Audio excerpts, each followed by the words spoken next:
Ayan, kapag po si Kapar J. Miguel Mendoza, 4:20 na po ng hapon. Tuloy-tuloy na po tayo sa ating programa. At syempre kanina ang pangako po natin.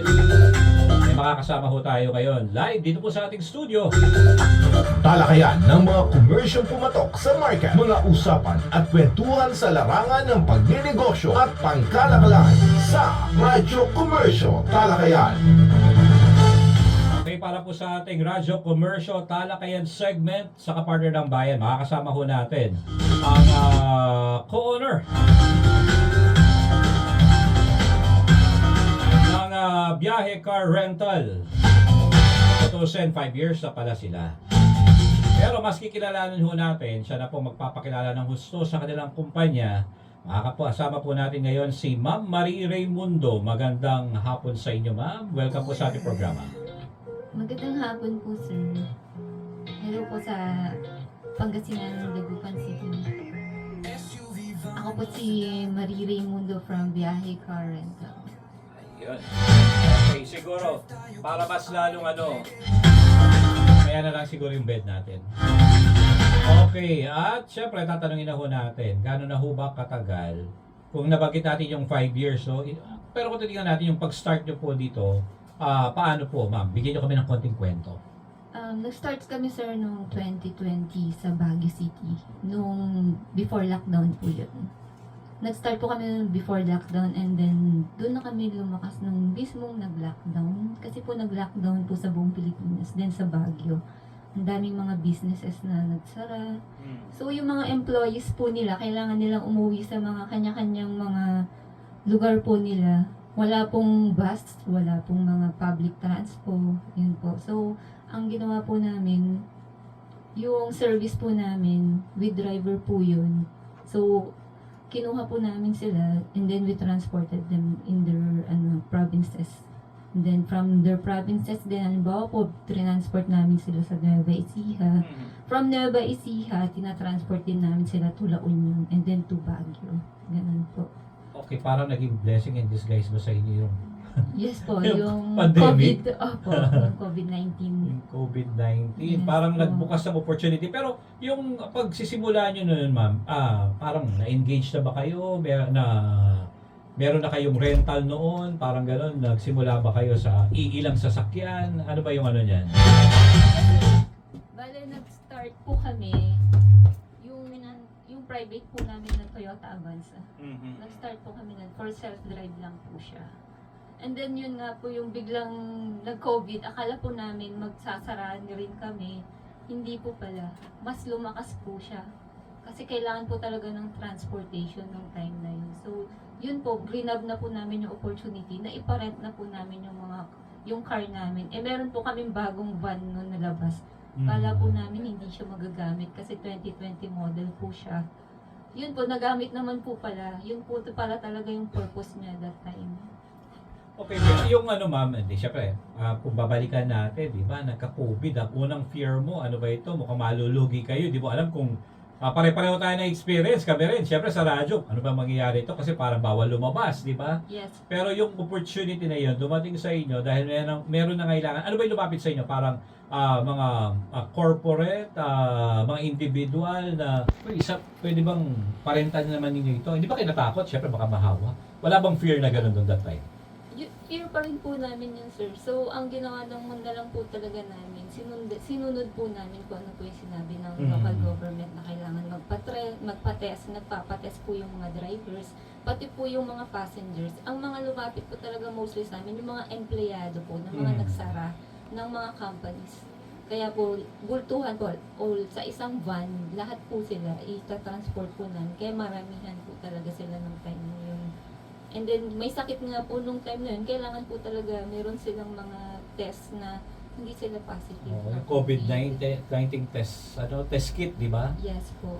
Okay, buti na lang. Hindi ko titignan natin kasi maraming yan eh. Bago ka makapunta dun sa area ng destination mo, may dinadaanan ka pang mga checkpoint. Tama Yes, ba? Opo. Naranasan nyo rin yung may mga ganon? Yes po, meron po din po yung time na hindi na po sila pinapadaan. Doon na po namin sila ibababa. Kasi sinusundo na lang po sila ng mga ng mga relatives nila. Doon po sa mismong checkpoint na po ngayon. Mhm. Okay, kung babalikan natin yan, total, ano na ma'am, natapos na at kwento. Nung nangyari yon, paano ito nakadagdag sa income ninyo? I mean, magkano ang kinikita na ninyo that time? Kung parang average na magmula nung nagkaroon ng pandemic na yon. Nung time po kasi actually nung nag-start kasi kami ng car rental, hindi man po umaabot lang ng 50. Kasi syempre meron pa kami mga maintenance. Pero nung nag-COVID na yun, dire-diretso na po halos araw-araw meron pa po yung time na hindi na po nagpapahinga yung sasakyan. Pagdating, kailangan niya na po siyang umalis. Meron po yung time na umabot kami ng 100 sa isang buwan. Until yung pataas na po siya ng pataas, kailangan na po namin ng additional car. Kaya yung private din po namin na isa yung Nissan Terra, sinama na rin po namin. Hanggang sa tumaas na po yung kita po namin that time. Dire-diretso na rin po siya. Okay, pero yung pagpasok niyo ma'am dito sa car rental or dito sa yung maitayin niyo po itong biyahe car rental. Para may experience na ba kayo sa ibang business or ito parang yung unang venture ninyo, parang ano lang ito, para aksidenteng naging negosyo na ninyo dahil sa pangyayari? Hindi po sir, kasi nag-start po kami before po kami nagbiyahe car rental. Ano po, work from home po ako. VA po ako noon. And then yung husband ko po, ano po siya, nagtatrabaho, may business po siya. Ano po siya, distributor po siya ng Pet One sa Baguio City. That time. And then yung biyahe car rental, extra na lang po namin yun kasi po yung Avanza po namin, nasa bahay lang po. Inisip po namin, iparenta na lang namin. Right. Other source of income that time, di ba? Yes po, parang ano lang po siya, other source of income lang po siya, extra lang po. Okay. Kailan ba ma'am nagkaroon na kayo ng desisyon na, para yatang may potential ito, ipagpatuloy na natin? Paano ba kayo nag-arrive doon sa desisyon na yon na hindi na lang ito parang extra income na lang pero talagang tututukan na ninyo? Ano na yung time nagtulak po, sa inyo ma'am? Yung lumakas na po sa Baguio City, yung time po na pumunta na po kami ng Rosales, nung 2021 na po. Naisip na po namin, hindi na namin ma-accommodate yung sa Baguio. Kaya bumaba na po kami ng Rosales para po, dito naman po kami sa Pangasinan magka-car rental. Additional branch na po siya. Ganon. So, kung babalikan natin ma'am, kumusta ang unang pagbubukas nyo dito sa Pangasinan? Pumatak din po ba agad or ano ba nangyari? Actually po sa una, hindi naman po. Magpapalakas pa lang po kami. Kaya medyo mababa pa po yung rates po namin noon. And then nung medyo tumagal na po yun, lumakas na po siya. Hanggang napunta po kami, actually hindi lang po sa Rosales. Buong Pangasinan po, Dagupan, yun. Nagdi-deliver na po kami noon. Hanggang sa napunta po kami ng Tarlac. Okay. Pero kung tatanungin ma'am, ilan na po ba yung parang branch nyo ngayon? At saka ilan na ang unit ninyo na pinaparenta? Ano yung medyo pang high-end? Kasi syempre iba-iba, meron pang masa, may pang pamilya. Meron ba kayong, kung gusto nila yung medyo may angas ang dating, meron din silang pwedeng irenta na ganyan. Ano bang meron ma'am sa inyo? Meron po kami mga economy sedan. Yun po yung mga 2018 models to 2020. Na 5-seaters. Meron din po kaming mga crossover. And then, yung MPV na Avanza, yung mga Avanza po namin. And then, may mga van na rin po kami. Kung high-end po, meron po kaming mga new models, yung mga bagong labas ng mga sasakyan. Example po, yung Livina 2023, meron po kaming Vios na 2025. And then ngayon po, meron din po kaming 2026 model, kalalabas lang din po sa kasa. Yun po yung mga high-end po namin, yung mga new model po. Okay. Ma'am, yung ang total unit nyo, ilan na po niyan? Pinaparenta ninyo? Ang pinaparenta po wala namin, Baguio hanggang dito? lahat po, 18 units po as of now po. Okay. Yung bang pinapakita ba sa monitor na yan na po ba lahat? Hindi sir Hindi parang pa lahat yan lang yan. po talaga yung Parang part lang ninyo? category lang po. Pag Category. clinic mo po kasi siya, example po sa sedan, hindi lang po siya isa. Okay. 7 po. 7 po. Ang alam ko po 7 yung sedan. Na ninyo? Yes po. So parang yan lang, lalabas na yan, pwede na silang pumili. So may online din dahil medyo nakatulong din ba sa business nyo yung online? Actually po mostly online po kami sir. Siguro po yung trabaho ko po kasi bilang virtual assistant. Siguro na ano ko po dyan. Nakatulong? Opo, ako po kasi gumawa ng website na yan. Ikaw na rin ang sumasagot sa mga inquiries. Meron po kaming taga-sagot ng main inquiries. Meron din po kami mga taga-deliver ng mga sasakyan. Iba-iba po kami ng mga trabaho o job. And then yung husband ko naman po, ano siya, maintenance naman po siya. Mhm. Pero etong website po, ako po ang gumawa niyan. Okay, so at least kung gusto pala nilang bisitahin, pwede na nilang makita kung ano ang ino-offer ninyo, no? Yes, sir. Through online po sa website po namin and then Facebook. Ma'am, kung tatanungin, kung gusto kong mag-rent, magkano ba yung parang, sabi natin pang, pang masa or yung, ang tawag doon, parang economy? Yes, po, economy. Economy. Then, yung medyo, kung gusto naman nilang high-end, hanggang magkano yan? Yung kung halimbawa po yung 5-seaters lang, yung katulad po ng sedan, yan po. Pag 5-seaters, pag Baguio City driving lang po, yun po pinakamura namin, 1.8 po siya sa first day. Pero pag yung new model po, like yung 2025 model na Vios po namin, ano po siya, 2.3 po siya. Sa Baguio City driving lang po yan.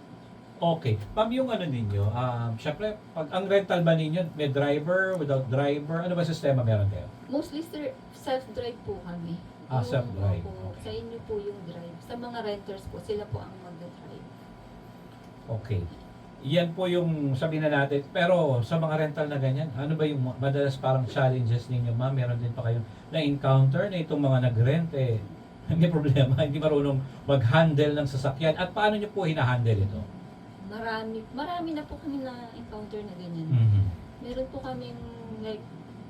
po kaming sasakyan na total wreck po sa T-Plex. Ay, gano'n? Opo, binenta po namin yung sasakyan kasi talagang na total wreck po siya, hindi na po siya umaandar. Okay, pero pag ganun, mama, nangyari, ano ba magiging obligation nung nagrenta? I mean, kung kailangan bayaran or insurance ito, paano ba pag ganyan, ma'am? Hindi po sila kumuha nung damage. Meron po kaming damage waiver. Hindi po siya totally comprehensive insurance.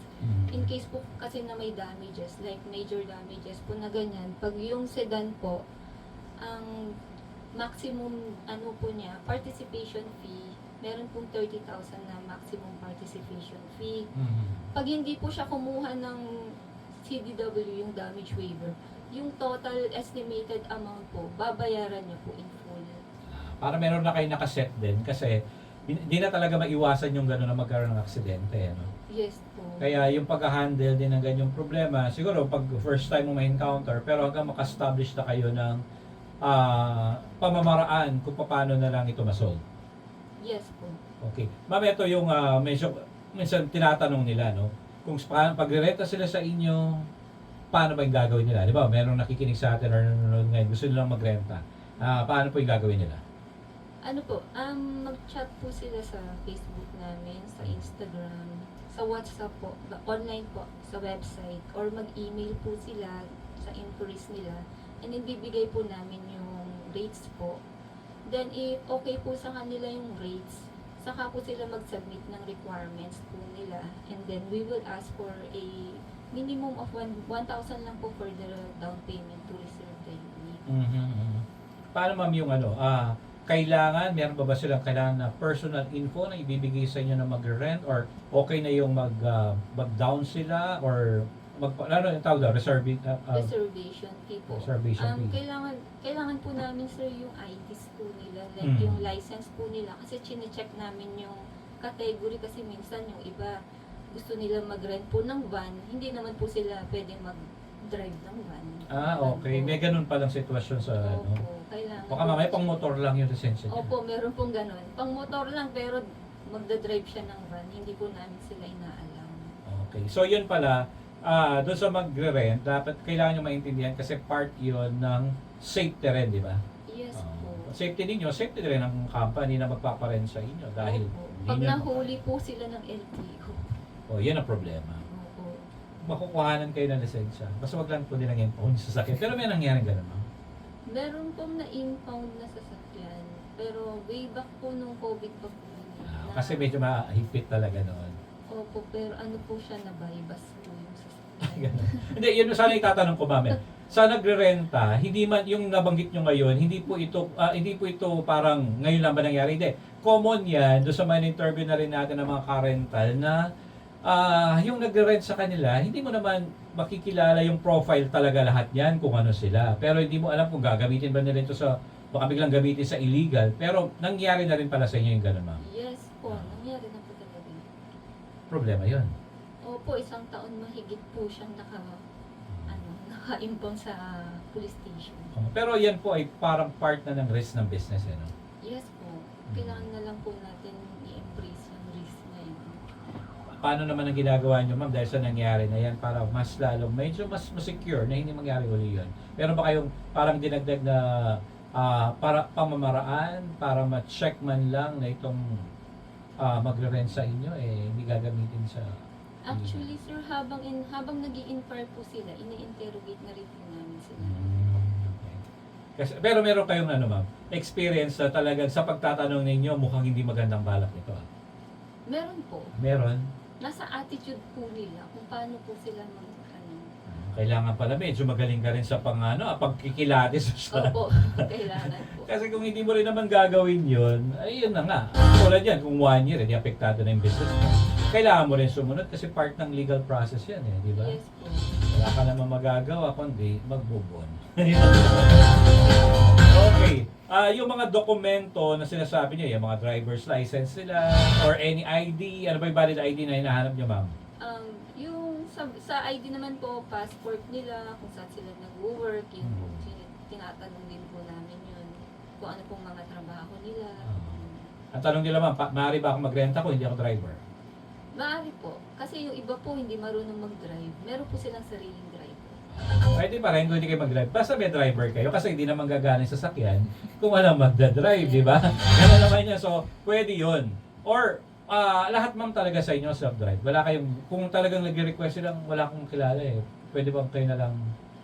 Meron din po kami, sir. Mostly po kasi ang kinukuha rin naman namin mga with drivers talaga yung airport transport. Transport kasi po, halimbawa, ihati po namin sila sa airport or susunduin sa airport. And then mag-self-drive na po sila. Oo. Okay. Kung halimbawa gusto na magpahatid, may po-provide kayo ng driver para sa kanila, para maghahatid lang, may additional, cost? Yes po, additional for the, all-in na po kasi yun, kasama na po yung gas and then toll fee and then yung driver. O, yun sana yung tatanong ko, ma'am. Pag ba nagparenta sa inyo, halimbawa pupunta ako ng Clark, ang babayarin lang ba nila o yung unit or naka-add na lahat yung mga kailangan na i-add? Meron po silang choice, sir, na all-in, babayaran nila, or parang self-drive na rin po. Sila na po ang magbabayad ng gas, sila na rin po magbabayad ng toll. Pero same lang din po yung price po na binibigay namin. Okay. Yung 1.8 na 1 day yun, 24 hours. Tama ba? Yes, sir. Pero Baguio City driving lang po. Meron po kasi kaming out-of-town additional of 500. Okay.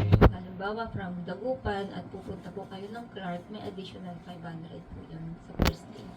Halimbawa, nag-rent siya, gusto niyang gamitin, marami siyang pupuntahan sa isang araw pero 24 hours. Okay lang ba yun? Yes po.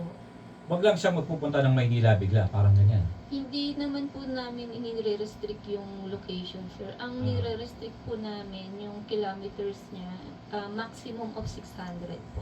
Merong ganon? Pag sumobra, anong magiging niya, ma'am? Mag-additional po siya ng 1,500 po ata. Hindi na sure.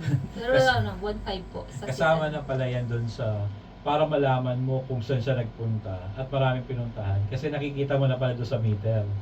At saka nakikita po namin monitor po namin siya sa GPS. Okay. Yun na ganyan naka-high-tech ngayon. Hindi na mahirap na parang hanapin mo pa kung saan.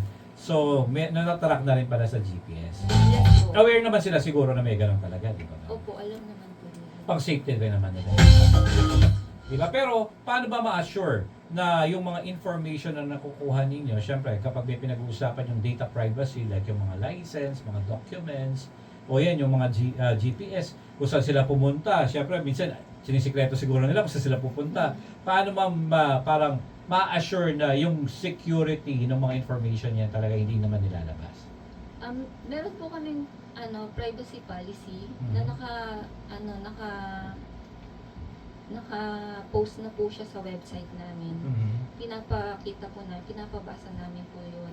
Tsaka mostly po kasi ng mga pinapadalang mga IDs, mga documents po nila, mostly pinapadala po namin through email or dun po sa Google Drive namin. Yung iba po kasi ayaw nila through social media. Oo nga. Kaya dun po namin pinapadala sa Google Drive para lahat po ng mga information nila nandun lang po siya. Okay, para safe lang yung ano nila. Kasi syempre mahirap din. Personal kasi yun na mga information eh, no? Yes Pero, po. kailangan nilang sumunod kasi part naman ng ano ninyo, para safety din niyo sa business eh. Yes. So, choice na nila yun. Dahil kung gusto mo mag-rent, i-provide mo ito. Kung hindi mo naman, huwag ka mag-rent. Ito lang naman yan. Okay. Yung ano ma'am, meron kayong, yung sinabi mo na kanina na parang meron kayong, ano yun, delivery or pick-up service. Halimbawa, tatawag sila sa inyo, galing sila sa ibang bansa, nasa Clark, magagaling, meron kayo sa Clark ba? Meron ba kayo branch? Yes ma'am? po, meron po. Pwede siya magpahatid dito sa Pangasinan. Mga magkano yan, halimbawa? Hindi ko po Yung estimated nyo ma'am na parang magpapahatid lang siya, sundo sa airport, then papahatid lang siya, at wala sa driver. Siguro po nasa 6 po ata, 6 to 7. Hindi po 6 kasi. to 7K, depende yan. Kasi kinukompute po kasi sir namin yun. Depende po sa kilometers, tsaka depende rin po sa gas. Kaya hindi po ako masyado sa mat. Okay. Huwag na natin kwentahin ba, baka tumagal tayo. Parang tayo hindi magaling sa math ito. Paano ba yung mode of payment? Kailangan cash, pwedeng Gcash, pwedeng ano bang, ano yan, online? Ano ba yung pamamaraan niya kung gusto nila magbayad sa inyo? Online sir, ang mostly po talaga sa amin online. Pati po payment online. Kasi yung mga drivers po namin, not allowed po sila maghawak ng cash. Kasi po ang payment po is malaki po eh. Pag nag-rent ka po ng 3 days, umaabot po yan ng mga 5,000, 4,000. So, yung mga drivers po namin, hindi sila pwedeng maghawak ng pera. Online payment po through GCash, PayPal, credit card, and then BDO. Pero kung halimbawa bigyan ng tip yung driver niya, okay Yun po. lang yun. Okay naman po. Basta wag lang pong, kasi hindi rin po sila allowed na humingi ng additional payment yung mga drivers. Kailangan po, kung ano po yung binigay lang na billing, yun lang po. Kung meron man generous na gustong magbigay dahil maganda ang service na ipinakita o maganda siguro ang attitude, okay lang yun. Yes po, Hindi para na- sa driver na po yun. Para sa driver. Opo. Diba? Hindi ka ayusin na yung pakikitungo. Parang gano'n lang naman, ma'am. Okay, bakit sa inyo sila dapat magrenta ng sasakyan, ma'am? Halimbawa, mga nakikinig sa atin dito, bakit na kailangan nilang piliin? Ang dami-daming car rental dito sa Pangasinan at saka sa Baguio. Bakit biyahe ang kailangan nilang subukan? Kasi po ang biyahe po may interbranch services po kami. Pag halimbawa po gusto niyo pong magpa-deliver sa Clark Airport and then gusto niyo pong ibalik sa Nueva Ecija, ipipick up po namin doon. Pwede rin po namin i-deliver yung sasakyan anywhere in Pangasinan, Tarlac, Bulacan, Baguio, La Union, tsaka Pampanga. Anywhere po dyan, basta sa gas station. And then kung ibabalik nyo po, halimbawa kung gusto nyo po ibalik sa Tarlac, kukunin din po namin yan. So, yung pick up, yung delivery and pick up po namin, yan po ang nag-stand out sa ibang car rental po.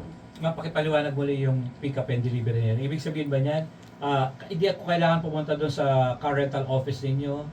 Meron lang lugar na pwedeng doon yung sasakyan pick up and deliver. Paano ba yun? Yes po, i-deliver po namin kung nasan po kayo. Halimbawa po nandito okay. po kayo sa SM Dagupan, kung ano pong pinakamalapit na gas station po dito, i-deliver po namin yung sasakyan. Ngayon ko lang narinig yan. May ganyan pala. Kasi madalas dati pag nagrenta kami, pupunta kami doon sa car rental. Doon na rin namin kukunin yung sasakyan. So ngayon pala ay meron na palang ganito ngayon na pwedeng i-deliver doon, iiwan na nung driver. Basta kompleto na yung mga requirements sila. Yes, sir. Okay, meron ba kayong pinopromo pag Pasko or may okasyon na halimbawa meron kayong promo or discount na ginagawa kahit sa isang taon or meron ba kayong mga ganun? Ang promo po kasi namin, sir, year-round po itong promo namin. Pag long term po kasi, habang tumatagal ang renta, bumababa po ang presyo. Ganun po. And then, by next year po, meron din po kaming promo for the rainy day seasons po. Okay. Oh, yun. At least kahit paano may maaabangan kayo. Pero yung package nyo, ma'am, halimbawa may events, gusto nilang kumuha ng 10 sasakyan sa inyo, yan, pwede sila makakuha ng discount, parang ganyan. Yes, sir. Pero nangyayari yan, ma'am. Halimbawa, gusto nila sa inyo na lang lahat kukuha. Opo, nangyari po.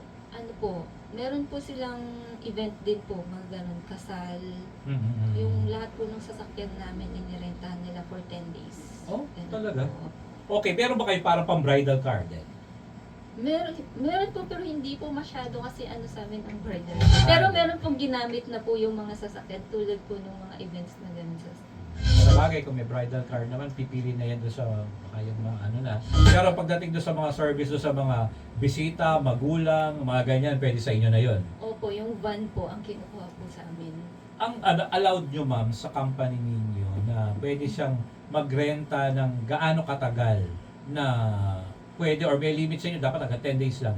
Pero gusto ko muna kasi mag-abroad ako ayoko naman bumili, pero kailangan ko lang ng sasakyan. So, ilan ba yung pinakamatagal na pwede? At anong gagawin yan? Kailangan magpapakita ba siya? Mag-communicate? Ano bang mangyari? Wala po kaming limit, sir. Meron po kaming experience. Meron po kaming renter noong 2021. 2 years po niyang nirentahan yung sasakyan namin. Bale, monthly reporting na lang po. Chine-check po namin yung odo and then chine-change oil po namin. Yung PMS po kasi sa amin. So, chine-check din po talaga namin yung sasakyan kahit na matagal po sila. Oo. And then kung kailangan pong palitan, papalitan po muna namin, hihiramin namin yung sasakyan. Pwede yun. Opo. Basta meron lang silang magamit, pwede naman yung palitan. Or mag-request siya or pwedeng kayo rin. Basta pumayag siya. Yes po. And then, kailangan po magkakasundo po kami na dito natin ipapalit kasi ipag-PMS namin. Doon na rin po sa mismong lugar din po nila. Okay. Ang tanong naman dito, gaano ba kaligtas ang mga paggamit nila ng sasakyan ninyo? Talagang well-maintained ba daw yan, ma'am? Yes po, yung mga sasakyan po namin, well maintain po namin. Hindi lang po talaga maaasahan na merong nagkakaproblema, na merong sensor na ganito, meron po.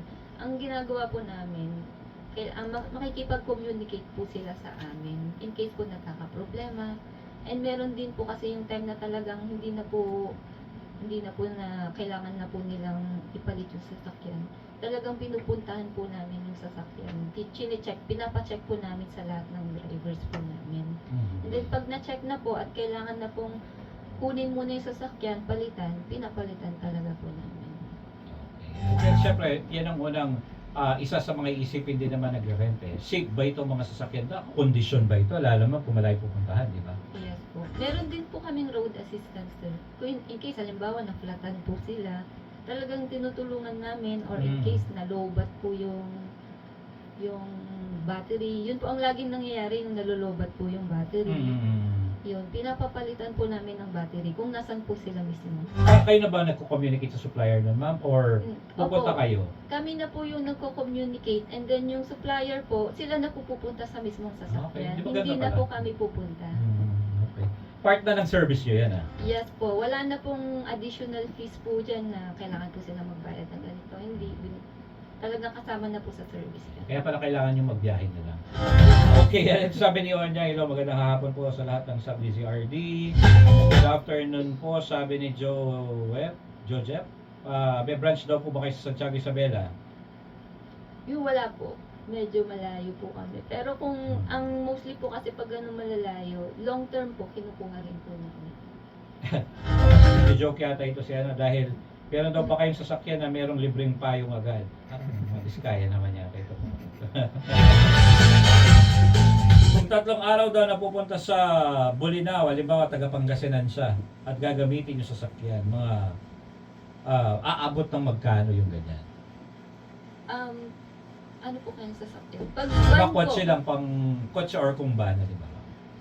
mostly po na pupunta na customer namin sa mga beach po, mga van eh. Yung van po namin, 9.8 po yun for 3 days.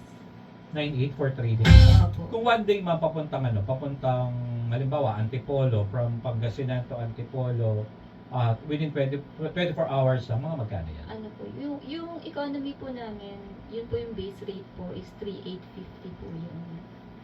850. For 24 hours na po. Ano ma'am, pero yung self-drive na yon sa kanila na lahat yan, fuel, at saka yung ano, basta sa inyo yun lang, yung Rent po. mas mura para sa inyo doon sa nire-renta namin. At least para kahit paano may na-discover ako pag kailangan sa sasakyan, sa inyo na lang pala. Lalo na yung mga naghahanap ng ano, yung mga nagtatanong. Kasi pag nagbibiyahe kami, tapos na ng 8,000 minsan sa isang araw na. Ayun pala, pwede pala yun. Okay. Sige, dagdag tanong pa. Sige, magtanong lang po kayo, huwag kayo mahiyang magtanong. Nasagot na niya yung tungkol sa pag-offer niya na ng pick-up and drop service. Napaliwanag na sa atin yan. Meron pa kayong 24 hours daw na support service. Halimbawa man, nagpunta siya doon. Ngayon, may nangyari sa kanila at umabot ng madaling araw. Pwede ba kayong tawagan or mag-contact para magpasaklolo? Yes po. Mostly po kasi yung pwede po nilang tawagan yung driver or yung customer support po namin. Ganun po. May ano kayong parang support? Yes po, meron po kaming customer support po. Okay. So, kahit di sila kailangan mag-alala na kung masiraan sila ng madaling araw, tatawag lang sa inyo. Yes po. Okay. So, yan. Maganda service yan. Part pala ng ano ng service yan. Pwede daw bang gamitin ang sasakyan? Halimbawa, pang tourist package. Halimbawa, may mga ganyan.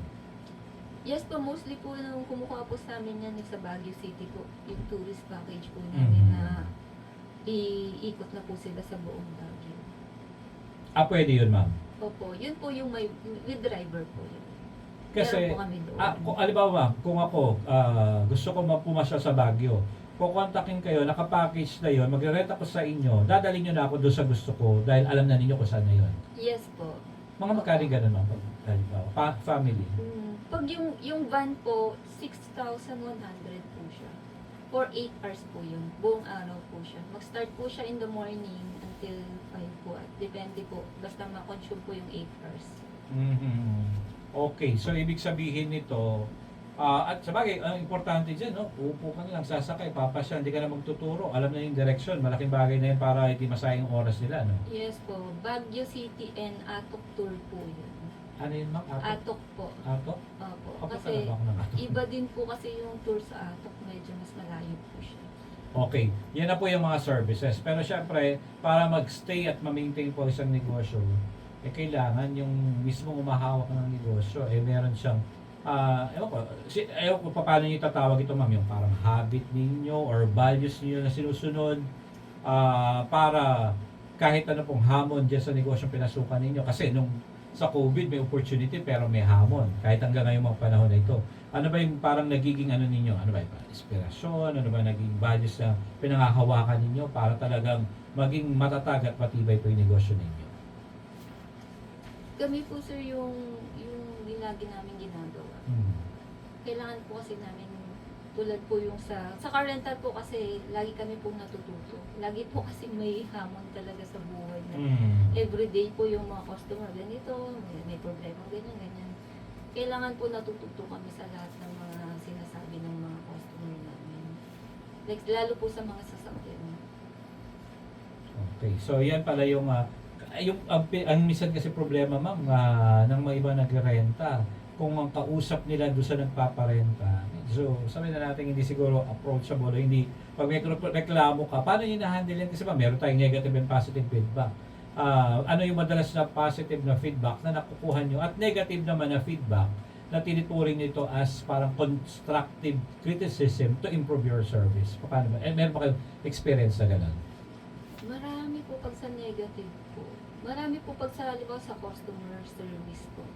Meron po kasi syempre meron din yung mga may attitude na yung mahirap po silang kausap. Meron din naman, pag sa negative sir, meron din pong mga nagre-reklamo sa sasakyan, gusto po nila yung mas okay, gusto nila yung, lalo po yung sa brand. Meron po kasi gusto nila ganitong, gustong brand nila, gusto yung ganun po sila.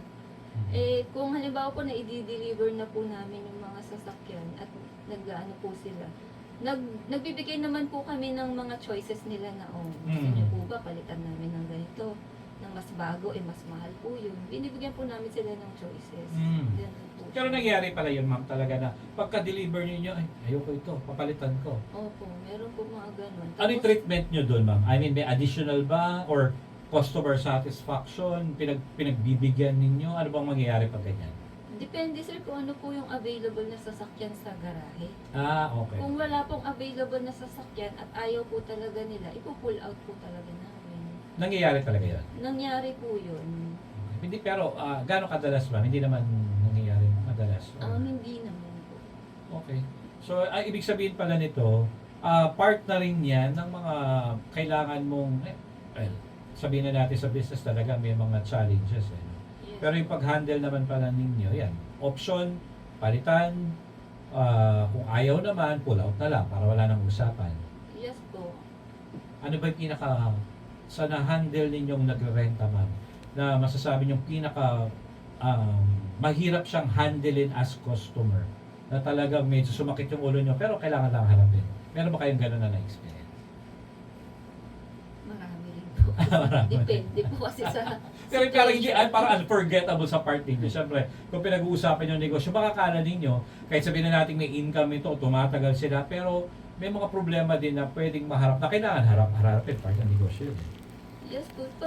Pag halimbawa po yung mga customer po kasi is nagdi-demand, kailangan po muna namin alamin kung ano po yung talagang dinidemand nila. Kaya po minsan humihingi po kami ng proof. Pag halimbawa nagdi-demand sila na dapat ganito eh. Hinihingan po namin sila na proof ano po bang problema bago po namin solusyonan. Kailangan po alamin po muna namin. Kasi po pag halimbawa pupuntahan po namin, di naman po pala, wala naman po palang problema. Sayang po yung effort po nung driver po namin na pupunta sa sasakyan. Meron ba kayo na-encounter mga nagdadrama lang para ayaw lang niya magbayad or gusto niya makadiscount? Meron po sir, tapos nabangga na pala nila. Gusto po nila ng discount kasi pagbalik pala may bangga po pala. Ganun po sila eh. Talagang part para yan ng ano. Opo, no? at hindi na rin po nila binabayaran kasi nagsusungit na po sila. Yung ganun, ma'am, na pag-handle, sabihin na natin medyo, ano yan ha, hindi rin basta-basta kasi mapeperwisyo ka rin dyan sa paggastos mo sa sakyan eh. Opo. Yun nga po, hindi ganun, siguro ano na lang Part na po lang ng nila. business yun. Opo, part na po talaga nila pag nababangga na nila. Kung kayo, ma'am, ito ma'am, nasa inyo kung gusto niyo sagutin. Sa ngayon, parang kung titingnan natin itong negosyo na ito, kaya talagang, ayan, tinuloy nyo, at nag-branch out pa kayo. Ang possible ba or parang projected or estimated na pwedeng maging income natin dito, mga magkano, at saka sa isang unit halimbawa, pag nagparenta kayo para mabawi nyo yung magkaroon kayo ng ROI, syempre babayad yan monthly, di ba ma'am? Pero minsan, alam mo mas maganda sa inyo, binabayaran nyo na ng cash yung mga sasakyan ninyo or binabayaran nyo rin yan monthly? Yung mga brand new po, binabayaran po talaga namin monthly po.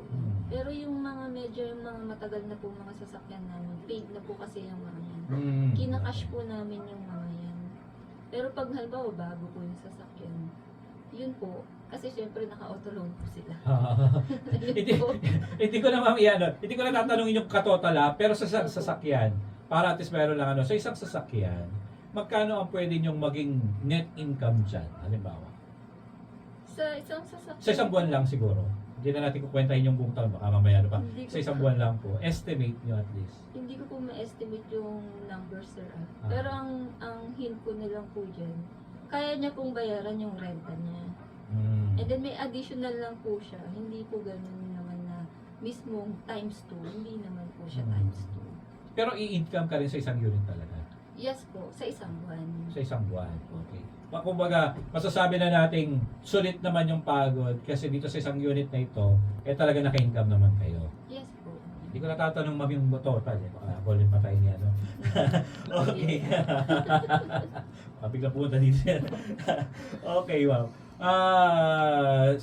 Yung meron ba kayo mga plano pa na bago bubuksan? At sa ngayon, nabanggit nyo na yung mga branch nyo kanina, ang total branch nyo, meron ka bang parang inaasam, ma'am, na eto, dapat ang branch namin naabot sa ganito. Saan yung next na target niyo na magka-branch kayo? Meron ba? Bali nagpa-plan kami, sir, yung sa Bulacan. And then nagluluk. Kasi pag napunta na po kami talaga ng buong Bulacan, nag-look forward na po kami sa NCR kasi medyo madugo po ang NCR. Oo. Although Malaki maraming po yun. posible, pero kaya lang, talagang ganun. Opo. Pag nasa NCR na po kami, try po namin mag-south. Oh, okay. Dito sa atin sa Pangasinan, isa pa lang ang branch yun, ano pa lang. Opo sir, pero Rosales. itong branch namin sa Rosales, nakakaikot po kasi kami ng buong Pangasinan. Mm. Kasi nga po nagdi-deliver po kami. Saan ba yung pinaka nyo ma'am? Parang dito sa lugar sa atin, saan yung parang mas marami kayong nagiging customer na area? Actually Bayan. po, Or pinakauna po talaga is yung Baguio. Mm. Pero na sasapawan na po kasi siya ng Clark eh. Kasi nga po yung airport. Dahil sa airport. Opo. So talagang mas sabihin na natin, ang mas malaki ang opportunity ngayon sa airport. Sa Clark, sa Pampanga po. Sa tourist destination dito ma'am, sa Pangasinan, meron bang halos yung mga nagre-renta doon ng kanilang tungo? Sa Bulinaw po sila, lahat. Halos lahat po yung mga nagbaban po, Bulinaw po talaga ang pinupuntahan nila. Kasi naman, ang Bulinaw ngayon, kaya congratulations ulit kay Kong Mayor Boying Celeste dahil sila po ang destination of the year ngayon. So, ibig sabihin talaga yung tourist destination dyan. Maasahan nyo kasi kumpleto na eh. Pag nagpunta ka ng Bulinaw, meron ng giant clam, meron ng resort, meron waterfalls. Marami kayong pwedeng puntahan na lugar. May mga beach area pa. So, kaya siguro, tumataas yung kanilang ano dyan, mga bisita.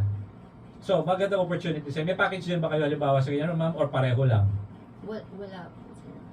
Pero kung halimbawa mag-tie up sila sa inyo na parang sa Baguio, o etong bayan, pero pasyal nyo na kami lahat sa Western, may mga ganon. Pwede rin yun. Pwede rin po. Pero sa ngayon, wala pa kayo existing package. Wala. Okay, so, bilis ng oras, 5:01 na. Mag-overtime na pala kami ng 1 minute. Siguro, ihingi na lang ako ng mensahe muna sa biyahe.